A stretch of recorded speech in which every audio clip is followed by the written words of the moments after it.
Yàn tu thảo u, có thể cụ chỉ tao xì bao, tư chỉ nó khó cụ lu xia, lúa tư. Ta xì, xử lý thảo cụ bao co, khiến chỉ có lò nó chê. Qua cho cụ, bao cho cái khó xia, hay tiền đi trong đi cha. Lu xì hạ qua cụ chỉ mua có lại chê, cụ chuẩn nhỏ ý là khó lu xia ta cho. Sẽ chỉ qua là lúc cụ mua chê linh cho, để có của bao giờ. Hai tia tụi tin hay nhỏ đời nó. Nếu ta tỏ lư lu xia, thì ta tỏ nhân gió cho con hàng nò ló. Quá cha nhỏ ra họ luôn tia tế nó. Thế lý mua sao kì mò xia, tù xia. Nhỏ vì đi cha nhỏ họ luôn tia tế nó. Thế lý mua sao kì lưu, thế lý mua sao kì gió. Ê mua ít nụ, toàn đây họ dọc lo mù thịa.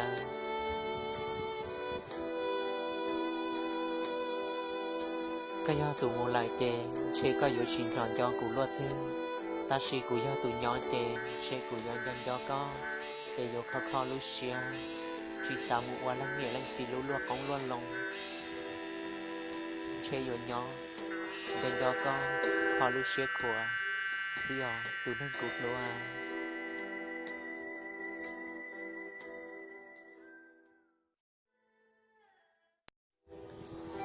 Yàn tu thảo u, có thể cụ chỉ tao xì bao,